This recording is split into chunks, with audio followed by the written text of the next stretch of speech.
Salut mon type, check ça.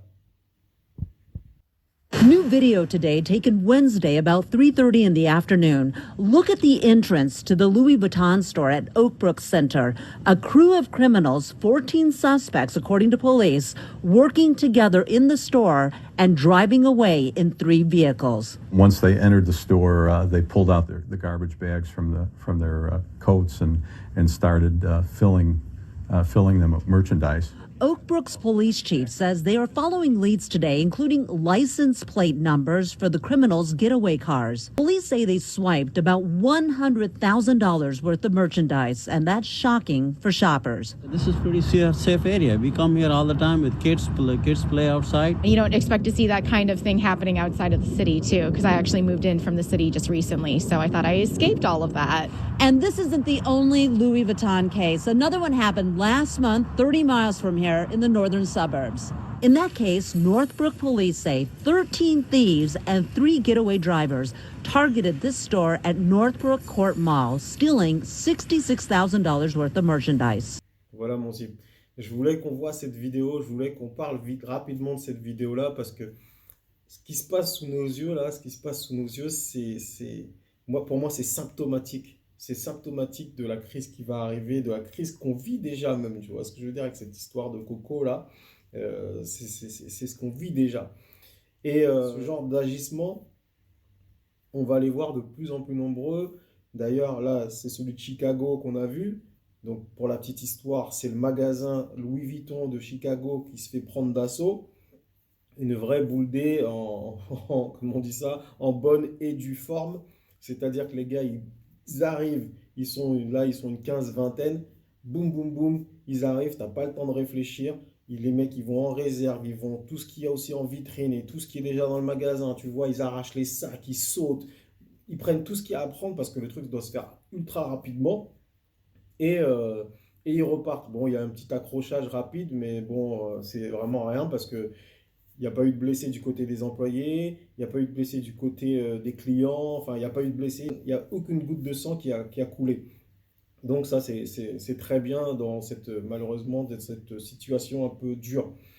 Elle est dure, cette situation, et au fur et à mesure que le temps va passer, je pense qu'on va en voir de plus en plus, comme je te disais, là, c'est pas Chicago, c'est le dernier en date, s'il n'y en a pas un pendant que je parle, là, qui est en train de se faire.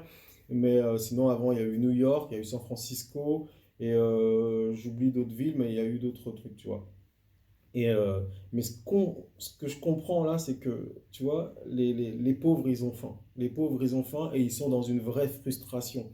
Ils sont dans une vraie frustration, et cette frustration, en plus, elle est exacerbée parce que, si tu vois bien, dans le Peura aujourd'hui, il y a tellement d'artistes qui, au lieu de nous sortir des bonnes rimes, tous les 4 mots, ils sont en train de parler de Versace.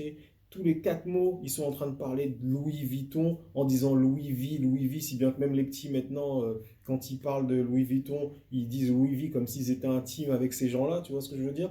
Toutes ces queumards de luxe qui ont infiltré le hip-hop, tu vois, qui ont infiltré le hip-hop, parce que, et je dis infiltré, et je pèse bien mes mots, parce que les marques comme Gucci ou je sais pas laquelle de toutes ces marques-là a fait une espèce de paire de baskets qui ressemble à la Air Force. Tu vois bien que la Air Force, c'est une chose mythique, une chose emblématique du hip-hop, tu vois. Il y a aussi, qu'est-ce qu'ils ont fait là? C'était, oui, la marque Balenciaga, qui avait sorti une paire de baskets, je ne sais même pas si on peut appeler ça une paire de sneakers, mais où il y avait écrit Balenciaga sur le côté, et ce truc-là valait, je sais pas, au moins 500 balles, un truc comme ça, j'en sais rien, je te dis ça, mais bon, je crois que c'était pas loin de ça. Et la chose, elle est pétée, mon frère. Elle est pétée, mon type, la chose, elle est pétée. Mais rien que tu voyais tous les gens avec ça, les femmes t'en voyaient beaucoup avec, et même des gars, je comprenais pas pourquoi des gars portaient ça. D'ailleurs, il y a quelques questions à se poser, je les trouvais très féminines, ces baskets-là. Tu voyais tous les gens avec ça. Tu vois, toute cette infiltration-là, à l'aide des rappeurs qui sont en train de balancer à chaque rime une marque comme ça gratuitement, ça rentre dans le cerveau des petits. Ça rentre dans le cerveau des plus jeunes et des moins jeunes, même, je te dirais, tu vois. Et si bien qu'il y a des petits que je connais comme ça, où ils avaient trouvé un taf, et leur première paye, les mecs, ils sont rués à Louis Vuitton, ils ont couru sur les Champs-Élysées, ils sont rués à Louis Vuitton pour aller acheter des petites sacoches à minimum 300 balles, tu vois ce que je veux dire? Donc, et pour pouvoir se balader avec une petite sacoche Louis Vuitton, tu vois? Donc, qu'est-ce qu'il faut comprendre? C'est que lorsque ces marques de luxe, elles débarquent dans le hip-hop, lorsqu'elles infiltrent le hip-hop, tu vois, eh bien, elles savent très bien ce qu'elles font dans leur stratégie. Le hip-hop est la culture la plus influente, surtout auprès de la jeunesse. Et quand tu infiltres cette culture-là, et en plus de ça, tu prends sa discipline musicale, tu vois, le rap, eh ben, tu sais que tu as le jackpot. Parce que la musique, c'est l'art de persuasion massif le plus puissant qui soit. Tu captes ou pas?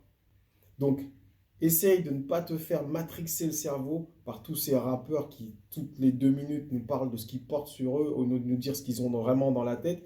Peut-être qu'ils n'ont rien d'ailleurs. Enfin bref, c'est un autre débat. Mais en tout cas, voilà, essaie de ne pas te faire avoir parce qu'en vérité, ta valeur, c'est en toi que tu la portes. C'est en toi que tu la fabriques, c'est en toi que tu la portes. Donc, dis-toi bien que tu n'as pas besoin d'avoir gravé un L et un V sur ton front ou ailleurs pour te sentir exister, mon type. Alright? Ok, mon gars? Bon, écoute, tu connais déjà comment ça se passe, hein? On se dit à bientôt. D'ici là, tiens-toi bien, tiens-toi prêt.